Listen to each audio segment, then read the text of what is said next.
Hey guys, we have a fantastic show for you today. You're really going to like this interview. I am speaking with Jon Bruney, a world famous strongman, multi world record holder, speaker, author, and a preacher. This guy is amazing, full of life, full of energy, full of wisdom.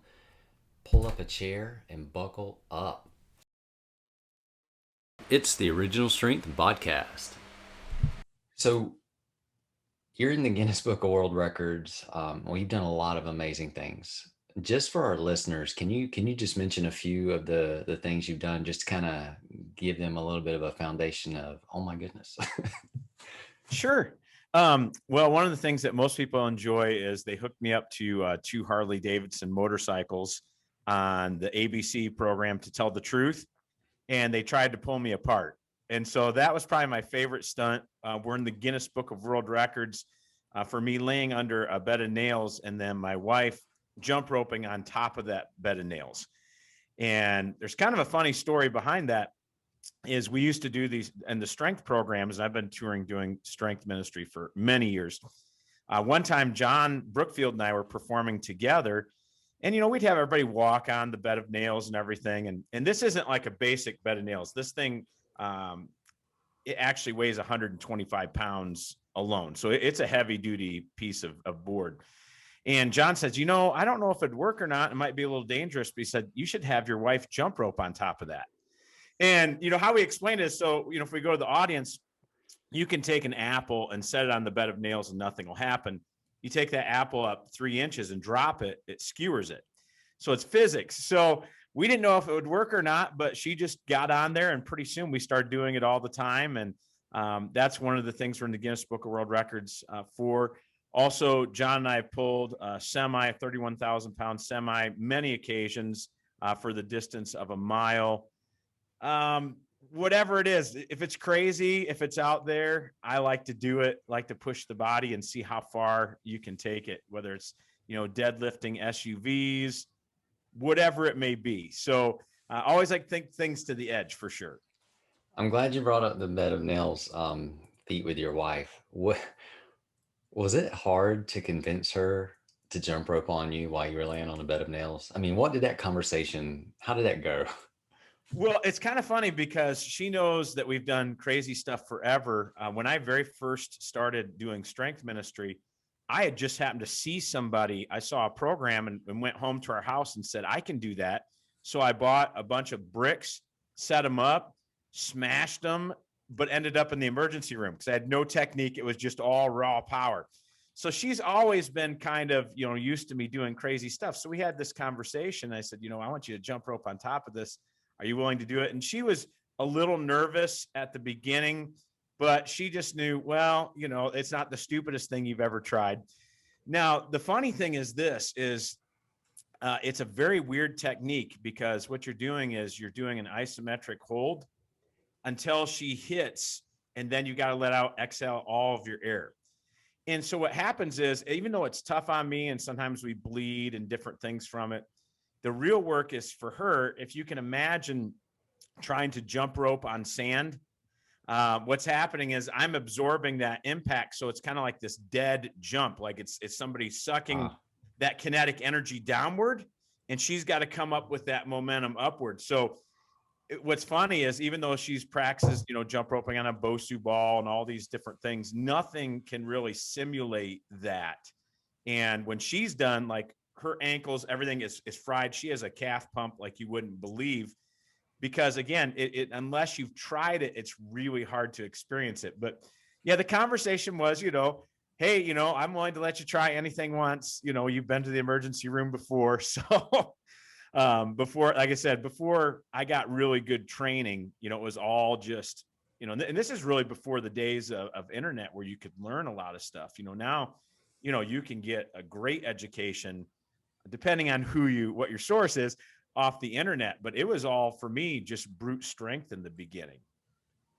So you mentioned John Brookfield. So, and you and I, this is actually the first time I've ever gotten to talk to you. So I've never met you before until now, but we have one thing in common. Mm-hmm. Well, at least I know of one person in common, John Brookfield. How did you meet John Brookfield? Okay, so I was beginning the strength ministry and I was doing feats again with no education on how to do it. It was pure brute strength. That's how I first learned how to blow up a hot water bottle. I didn't know it was dangerous. I just tried it one day and did it. And I've always been crazy. And I remember Jon was one of the first people to get into kettlebells too. I remember reading the book by Pavel Tsatsouline right off the bat, the Beyond Stretching, and he was into kettlebells. I went out and got my own plate loaded kettlebell. And I found out there's this other guy who was doing it too. And so Jon was doing these crazy feats of strength, and he put out an ad, believe it or not, or some kind of post. It was really a God thing. He said, I'm looking for a few good men to mentor.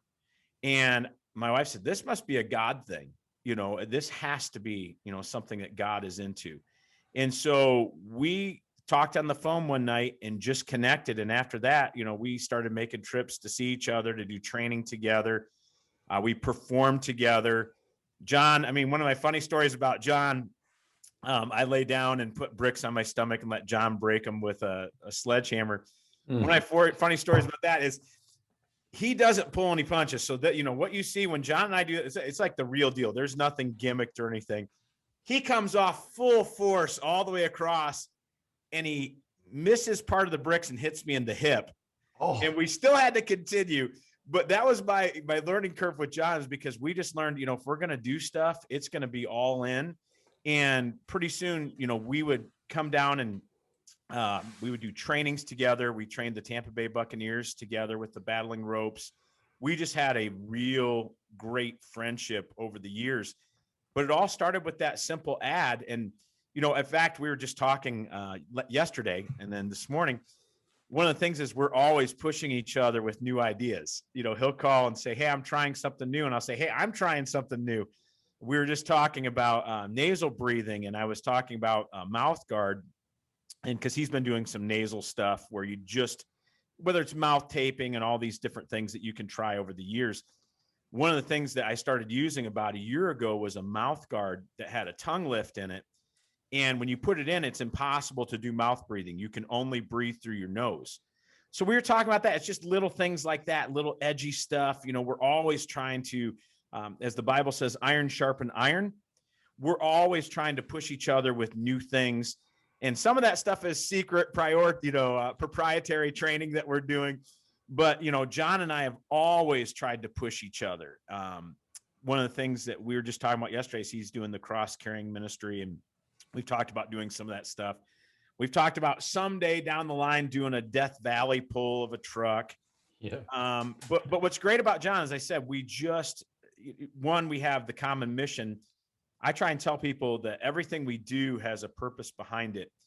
In my strength ministry, there isn't any stunt that doesn't have a purpose. So in the beginning, and this is one of the things that Jon's passionate about too.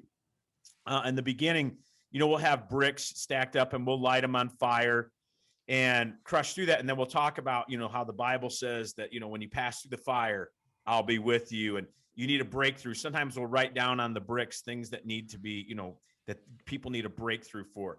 Or we'll take a drill bit and we'll talk about what has the enemy been drilling you with lately. Let's break that thing. Driving nails with the hand through a board, symbolizes what Jesus Christ, did for us, taking the nails. So that's one of the things is I'm very mission driven, whether it's writing books, whether it's doing ministry, whatever it may be. The purpose is to share the good news of what God can do for you, what Jesus Christ can do for you, and the change he can make in your life. And which kind of goes to my real job is on Sunday mornings, I'm a full-time pastor. And so we balance all this stuff. We're real excited. We have a television ministry now where we're able to share the good news through Christian television too. But again, that's one of the things going back, long story short, or short story making it really long, is that Jon and I both are mission driven. There's nothing that we do just to do it. If there's not going to be return investment for the kingdom, there's no purpose in doing it. So I want to touch back on some of that, but I don't want to get off Jon just yet. Sure. So you said that he he suggested to you that maybe your wife could jump rope on you while you laid on a bed of nails. Oh yeah. So my question is have you ever noticed, like I can almost hear him say, John, I think that, what might work is I bet your wife could jump on you while you lay on that bed of nails, maybe some jump rope or something. You won't get hurt. Like Yeah. I can hear him telling you that because he has this way of always making these gentle suggestions that you're really not sure about, and you're like, I don't know, that sounds kind of crazy, John, but he delivers it in such a way where you almost feel compelled to try it. Have you ever noticed that? Oh, many, many things. Here's a good example of this. We were at the Arnold one year and we had a booth and we were performing at the Arnold. And he says, well, John, you blow up hot water bottles. He goes, I know it's kind of hard on your face. Maybe you could put a little duct tape on your cheeks, but what if you decide to blow up a hot water bottle every hour on the hour during the festival? And I was like, all right. I came back and it was funny, my face was blown apart. I had all of these marks all over my face. And I didn't, really know if I could do it because blowing up a hot water bottle takes a lot out of you. In fact, we don't even do it very often in our shows anymore because it's hard to find the old school water bottles that actually get big. They break pretty soon now, where they used to get massive.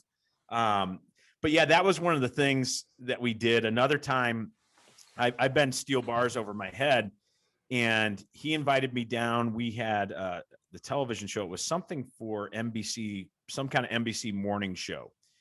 And he said, and this is one of the feats that we've done for a long time. He's like, well, you bend that steel over your head. He goes, you could also maybe hang your wife from a neck harness while you bend that steel over your head. Why don't you try that?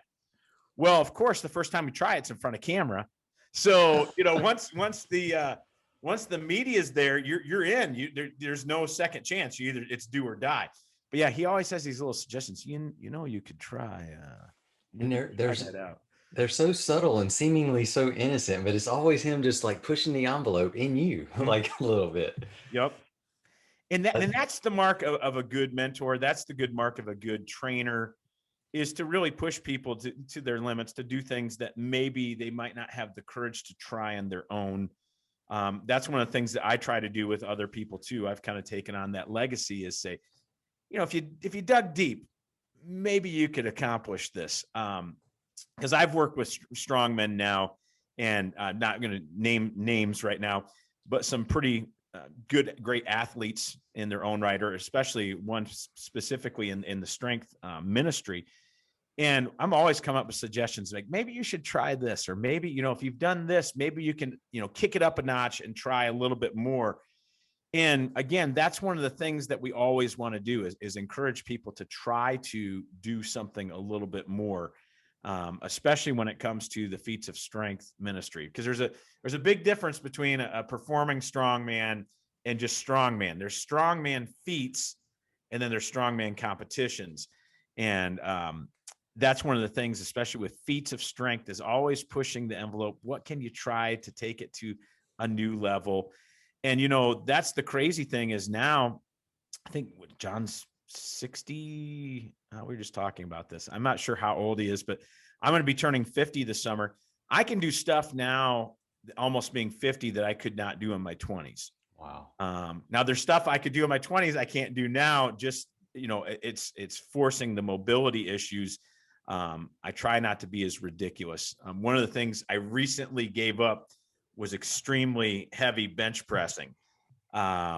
We used to do just crazy amounts of weight. It doesn't carry over to anything that I do in my performances. It was just kind of an ego thing. And so again, giving that up, my overhead pressing, everything's coming back, and so much better shoulder health. Always have done a lot of the resets that you guys have had, but that's a big deal, is again, longevity. And John and I, we've talked about this for a long time, all the different things that are in God's word that can help you to have not just a great life physically, but you can also extend that out. And, there's no reason why you can't be healthy and lifting or doing things into your 50s, 60s, 70s, and 80s. You might have to change some of the poundages, and you might have to make wiser decisions about recovery. In fact, that's the biggest thing for me and John too, is we for years have done crazy stuff, endurance feats. One of the things I'm learning now is to try and take more recovery. I still train about 6 days a week, but being smarter with the recovery than I used to. You can't go to the ends of the limit every single workout anymore. You got to learn to stagger that process and still make gains. That's what I'm excited about is, one of the things that we have talked about over the years is you want to continue to make gains all throughout your lifetime. You don't want to peak in your 20s or your 30s or even your 40s. One of the other guys that's been a great hero to me is, like Slim the Hammer Man. He was doing crazy stuff into his 70s, and so there's no reason. The Mighty Atom, these guys, there's no reason why you can't do that. And I always think John, he is cut of the same cloth as those guys. So again, if you want to be pushed, make sure that your mentor, in fact, we even put that in the new book, is, choose somebody that's going to push you, that's going to make you rise to a higher level for sure. Yeah, that is awesome. All right, so you're 50. Gonna be in August. I'm almost there. All right, almost there. I'm counting. I'm holding on for this 49. Stronger than ever. And you've been doing strength ministries. Mm-hmm. When did you discover you were strong? I've always lifted weights, but education changed a long time ago. When I first started lifting weights for football back in the day, the Nautilus machine was all the rage. And just to tell you how crazy the sports science was back then, for games, well, what they would actually do is in the summer practices, you could have all the water you want, and then they weaned you off water. Now we know you can't get enough water. They used to give you salt pills. I mean, that was one of the craziest things. You could go and I think, man, what is the company that did all the high school athletic stuff? It was the same guys that did the wraps and all this. You could buy salt pills. It was just a different time. And so one of the things that back in our day, you didn't do powerlifting or you didn't do that type of stuff because they were worried that people would get muscle bound. So the Nautilus was all the rage. And the Nautilus machines are still great. Don't get me wrong. It's just the purpose. We didn't do heavy squatting. It was all machine based. And then I saw an article after I was married. And again, I was always trying to push the envelope, doing stuff on my own, after college, because that's the crazy thing is I went into the ministry. So I went into a school that the only sports were basketball and soccer for guys. And I did play soccer for about a week. My heart wasn't really into it. And then the worst thing about it, because I was actually playing a sport. I mean, I thought, I realized once I started playing, it's not physical contact sport, is that I went to college on a music scholarship. So the music classes that I was required to be in were at the same time as soccer. So that didn't pan out with my soccer career, but it would have been ugly. Here's a stocky guy running around slide tackling everybody. But during that time, just started to go and try and explore new things. And I read an article, or it was an advertisement for the old Iron Mind grippers. And it says, nobody can do, there's only 6 men in the world can close this gripper or whatever. And that got me down the path of old time strongman. That one thing of grip strength, that idea. I started looking up the old Iron Man magazines, the Perry Raider, the book that transformed my life. I talk about this all the time with Dr. Strawson when I used to write for Milo. The one book that radically changed my life was Super Squats. Doing the 20 rep squat program once I don't know how long I've been married, not very long. Getting into that once we had a house, not an apartment, starting that was one of the first things I did is bought a barbell set. And again, we were doing that out of a bench press rack. Didn't have a squat rack. So, you duck, you straddle the bench, you unrack it, walk all the way, straddle the bench all the way back. I'm doing squats. The 20 reps, the Super Squats book was the book that transformed my life. And that's when I really started to see my strength go crazy, because I had no idea how far I could push that anabolic threshold, and just would start adding that 5 pounds every week, 5 pounds every week, 5 pounds every week, until it just got pretty crazy. And it totally transformed me. That book, that one thing put me on that, career. Next thing I know, I'm getting into the old time strongman stuff. I meet Jon, I'm writing for Milo, and I think none of those things were by chance. I always think that God has what we call divine appointments for all of us. It's that he puts the right people at the right time in the right place, for us to have a breakthrough. And, that's kind of the story in the nutshell about knowing you're strong. I always had natural strength, but again, it was all trial by error back then. And that book transformed my life. That's awesome. That's awesome. So you mentioned you're also a writer, Mm-hmm. and you've written 3 books that I know of: Neuromass, the Neurogrip Challenge, and the new book Commando Cardio. Absolutely. Do you mind, real quick, explaining what is Neuromass? Okay, Neuromass, what's cool about Neuromass is people have applied it to all different things. I find that some big time CrossFit competitor has been using it, because even though it was written with kettlebells and body weight in mind, it can be applied to barbells. I usually use it in the context of barbells. I'm always switching off modalities. To me, I don't want to ever get stuck into only kettlebells or only body weight or only. That's kind of been one of the secrets personally, is I'm always switching up the modality. I might do a 6-week cycle of only kettlebells, or I might do a hybrid, section, or like I'm doing right now, I'm doing a barbell, kettlebell club, body weight hybrid set.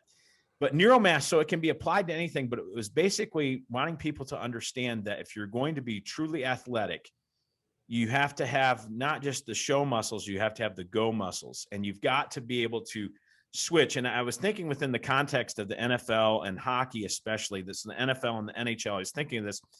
When you play football, you have to understand this grind and go principle, where I might hit somebody and I've got to grind, push, and then release that block and immediately turn on, these fast twitch speed fibers, all that kind of stuff, that grind and go principle. Same thing with hockey. You might have gotten bashed into the boards. Now I've got to immediately turn or change directions. And so what we wanted to do was combine 3 different types of strength modalities into one set. Because again, so many people, like right now, isometrics are real popular. They've made a comeback, and I love isometrics. But some people say, well, I only do isometrics. Or some people say, well, I only do dynamic speed work. Or some people say, I only do grind work. So what we want to do is to combine all 3 of those into one set. So every muscle fiber. And what's interesting, I even have consulted some bodybuilders with this program. All you're doing is that if you just adjust the sets and reps, then it can be applied to bodybuilding. So what we do is we start out with a grinding movement that's some kind of big compound movement. For example, let's just use legs, for example. So you'll be doing, heavy squats, depending on your goal.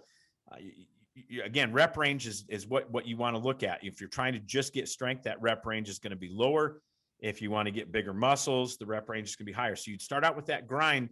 And as soon as you're immediately done with those squats, you run and you might do box jumps, or pick up a couple kettlebells or dumbbells, and you're doing some kind of jumping motion up in the air. Then as soon as you're done with that, and that's a time set, usually for 15, 30 seconds or more. As soon as that's done, then you go into an isometric where, for the squat, you might have the bar set within the pins where you can only push it up, and you're moving against that immovable resistance for time. And that would be one part of a neuro set. And then you repeat that as many times as possible. And by the time you're done, every muscle fiber has been trained. And so again, it's a great concept, and it's also teaching the body to be able to switch between different types of exercise. So if you're an athlete, you can't get anything better, because again, you're able to switch from grind to go to an isometric where I'm moving into immovable force, and repeat the process all over again. And so that is Neuromass in a nutshell. And the book just has tons of different exercises of ways you can incorporate that.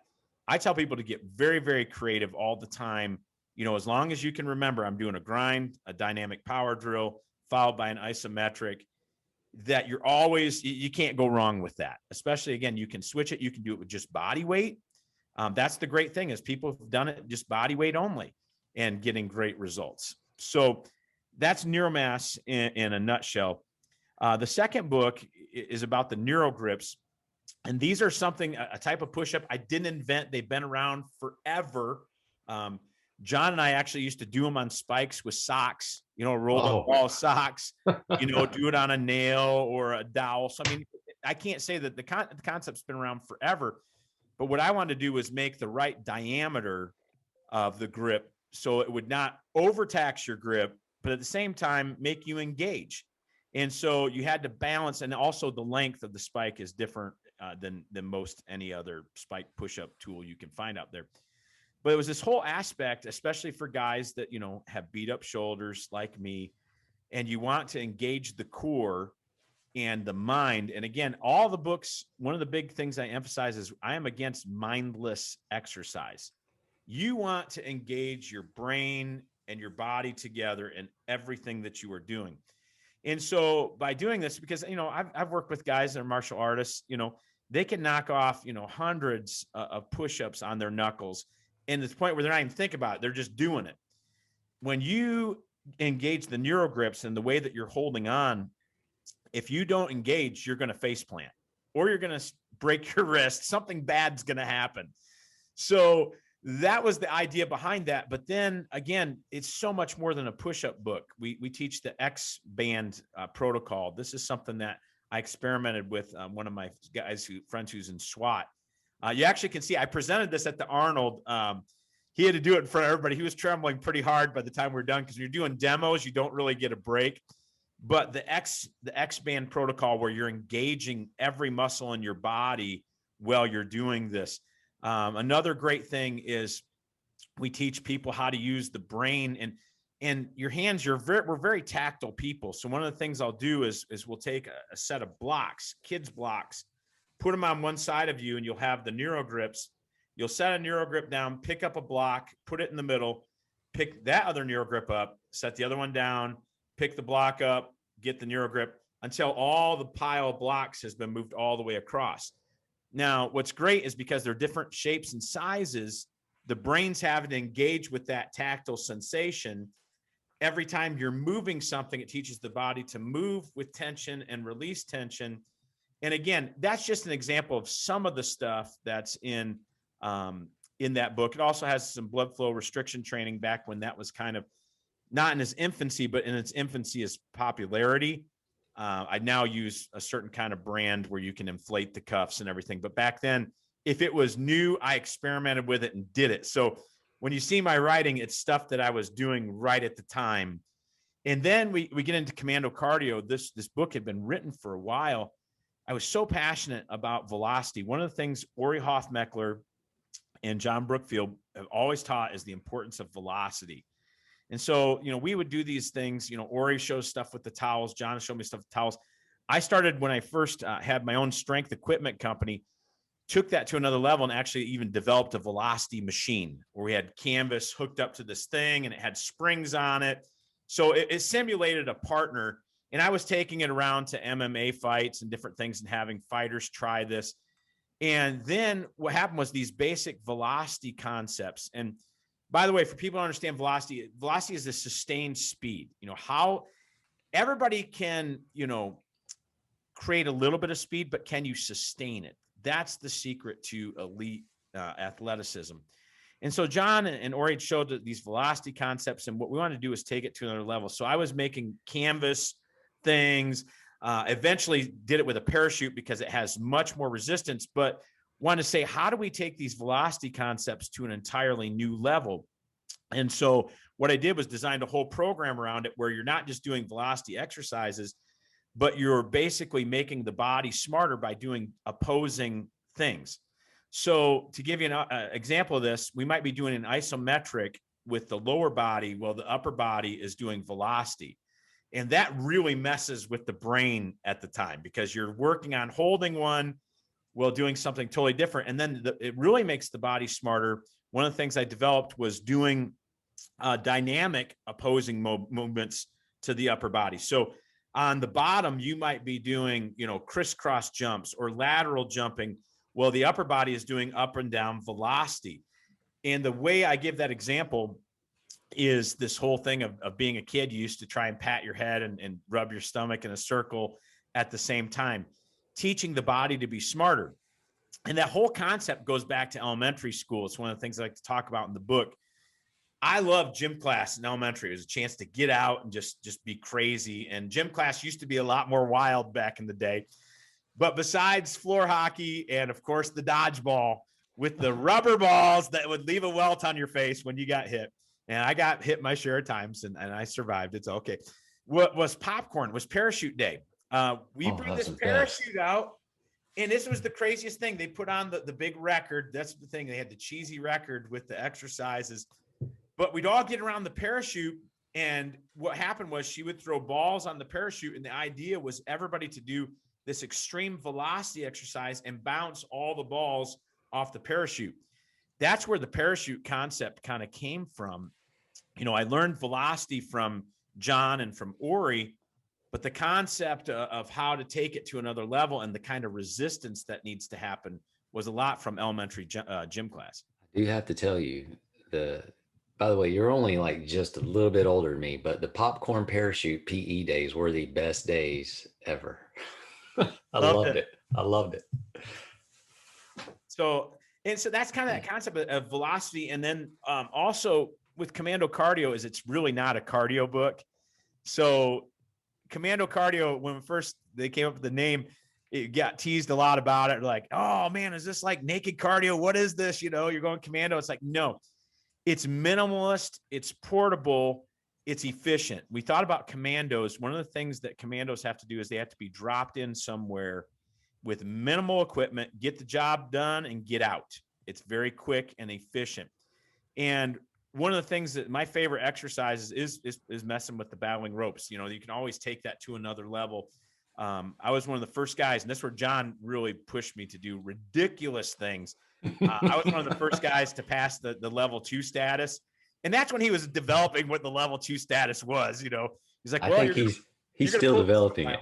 Yeah. He's like, you're going to pull this rope for a mile, Jon, and I'm going to time you, and you have to get it by this certain time and all these different things. But you can't throw a rope in a backpack. You can't throw a kettlebell in the backpack. And so this is something that where I'm hoping, and I was actually talking to Jon Usdom about, he brought this up. It'd be great. This is something you could do on the beach. And it's short, it's intense. One of the things I talk about in the book, we had a local cable television show. This is a while ago. And it was basically a weight loss transformation show. And I was the trainer for that show, putting the people through their paces. And what was so sad is these people, a lot of them were doing hours sometimes of cardio a day. And they were getting heavier. And when we take their body, because this was a pretty, even though it was local, we did the body fat testing. It wasn't just like we throw you on a scale. We were doing a lot of different, measurements of that. And what happened was, before they came on the show, they were explaining, well, I'm doing this because I had them log everything they've been doing, what they eat and what they do. I said, I want to know 2 things, your activities, and I want to know what you're putting into your body. So what you're doing to your body, what you're putting into it. And what was sad is a lot of these girls had a lot of discipline. They were doing hours of cardio, not understanding the detrimental effects of the cortisol and the weight gain. And so this book really is not about cardio. It's about conditioning, because endurance training is only good for endurance athletes. Now, I think every once in a while, you should challenge yourself. Like I'll see how long, even that, doing the snatch test, it's still pretty short. But, we all ought to be able to do stuff, endurance wise, but endurance training is not the best way to get there. For instance, I share in the book for one of my birthdays was 40, I don't know, whatever it was. I wanted to run a 5K. I didn't train by running a 5K. I did the principles of Commando Cardio. I was doing upper body velocity and some sprints every day. I never did any long distance things. And I was able to jump in there and do that 5K, no problem, and I'm a big guy. So running takes a lot more, I would say, a toll on a big guy's body than it does a marathon runner. But the point was, the best way to have conditioning is not through endurance training. And that's science, folks. That is not my opinion. That's the way it is. So athletes, unless you're endurance based, you don't need more wear and tear on your body. One of the things that Jon and I always joked about was, you'll have somebody come up and say, Well, if a guy's a field goal kicker, what's the best exercise for a field goal kicker? Well, kicking field goals. Everything else is gravy. Everything else is assisting that goal. And so the idea behind Commando Cardio is to make sure that everything that's being done doesn't take away from your sport, doesn't take away from what you do. That's why the pressing reset and the resets are so good, is because they're only going to enhance your physical ability. They're not going to take away from what your sport is or what your practice is. And then, some people can do reset is their workout. But everything that we do, we want to make sure that we're enhancing, your body's ability to recover and to perform, not take away from it. And so that was the idea behind Commando Cardio: is short, minimalist, intense, actually enhance your athletic ability and take care of the conditioning and some of the hormonal issues. And we put in the book, it's not, you may experience these things. I can't guarantee that your hormones will respond in these specific ways. I do know that they'll be improved, but there's so many things that happen hormonally by doing this type of exercise. Intense exercise, like a surge set. So where we have neuromass as neuro sets, this is a surge set. The best way I can explain it is picturing, this tsunami wave coming forward. It's a force and boom, it's done. A surge set, and when the intensity drops off, it's done. You don't keep trying to do it, because the goal is to increase sustained velocity. And that type of exercise releases growth hormone in the body, which is one of the secrets as you get older to basically longevity, to being able to perform. There's a myriad of benefits. So that's kind of the 3 books in a nutshell. That is awesome. So looking at the books, I could not help but, this is just funny to me. It's funny to me for a preacher. Yeah. The books you write about the exercises you describe seem exquisitely brutal. Yes. So absolutely. I was like, this man's a preacher, and this stuff over here is like, this is brutal stuff. Mm-hmm. But it works. I mean, and it's brilliantly simple, right? But simple is not always easy. Yeah. And it's the same way with our spiritual lives. The concept is simple. You give your life to Jesus, but living that out, it's brutally effective. You have to crucify the flesh, So it's one of the greatest, it's a grace thing. It's not a legalistic thing, but the spiritual life is not, walking with Jesus is not for the faint of heart, because he's going to call us to do things that, they're not safe. He's going to call us to he's going to put us in situations where we feel like we're over our heads, but he's promised to bring us through it every time. And that's the kind of the concepts of these books is, you may feel like you're going to be over your head, but you're going to be okay. You're going to come out on the other side much better. Yeah, I was thinking about when I was going to talk to you today, and then I was thinking about my Neurogrips, and then I was thinking, he's a genius, because what Neurogrips really make you do is concentrate and be aware of what you're doing. There's no daydreaming. There's no wandering around in your mind. If you're not present, you're just, you don't need to use the Neurogrips. Absolutely. And then when I was, when I first read Commando Cardio, I had the flashbacks of holding the towel with John Brookfield. Mm-hmm. And he is so amazingly strong. It was all I could do just to hold the towel and not have my body flapping in the wind like the rest of the towel. And I was like, oh man, this is some good stuff. Well, I knew that the concepts of velocity were going to be big, is that when John, one time, he brought me down, and I'm probably still getting the sand out of my body. He had a huge runner that you would see down a hallway of somebody's house. And we brought outside, and this is kind of stuff because the original towel exercise, just the basic towel exercise, goes back to Ori Hoffmeckler way back in the day. John and I went to LA and spent some time with Ori, and it was just basic velocity. Again, what I'm trying to say is Commando Cardio tries to take it to a whole nother level. Right. But so John, then I get back and he's like, hey, why don't you come over to my house? And I've got some concepts. Let's experiment with all these different things. So we got a giant runner. I mean, I think it's like 10, 12 feet long, brutally heavy. John has the grip strength of a gorilla. And when we were doing velocity, it was a contest to see who's going to rip it out of whose hands. And, so like I said, and that's the cool thing is you can take this concept, you can do it with anything. If you really are a strong man, try it with a runner or something like that. But Jon was always, but this runner had been sitting out, outside. So it'd been rained on. He lives in the area where, in the yard, they have a ton of sand area, which is great for like kettlebells and throwing stuff. But as far as that runner, it was just filled with sand, and he was just howling, laughing because we're doing this. I wear contacts. He doesn't. I'm getting sand in my eyes and everything. He's like, isn't this fun? It's 100 degrees outside.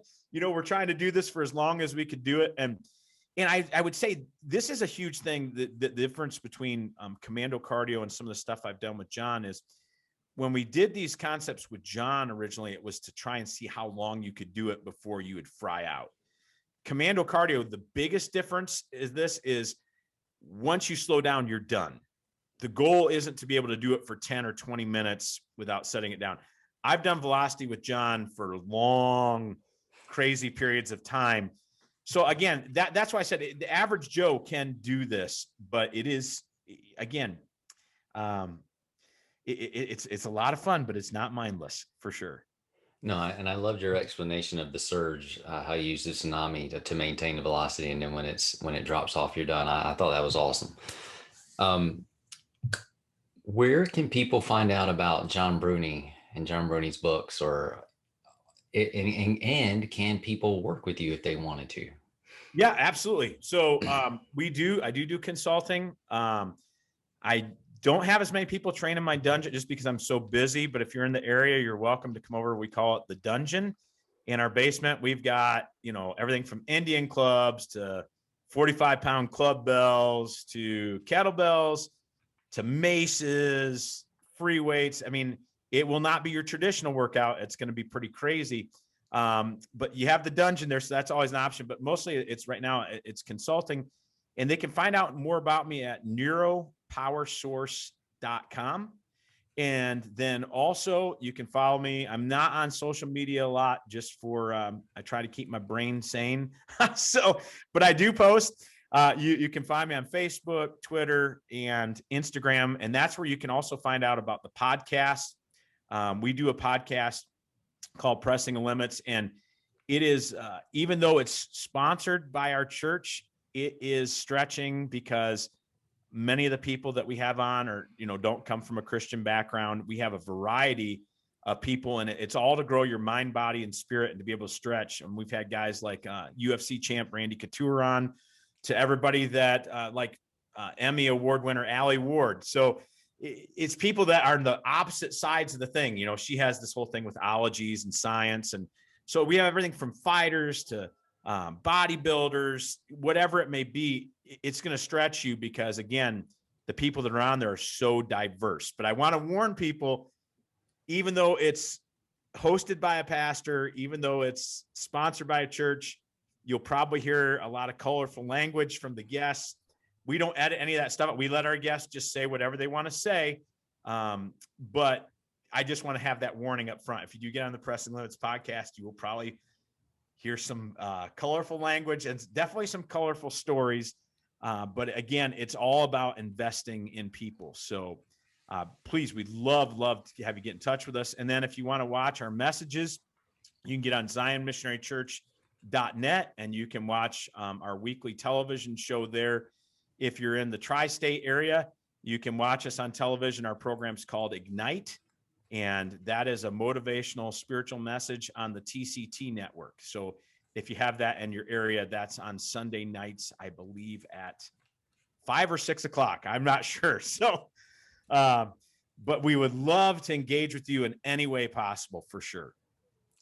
Jon, thank you. This has been awesome, man. Thank you so much for sharing your experiences, your faith, your strength, everything. This has really been great. Well, thank you. And again, Original Strength, you guys are the real deal. Been big fans for a long time. So I appreciate all you guys do. And we appreciate you. Guys, thanks so much for tuning in to this week's edition of the Original Strength podcast. And we will see you next week. Thanks for listening, everyone. Have a great weekend.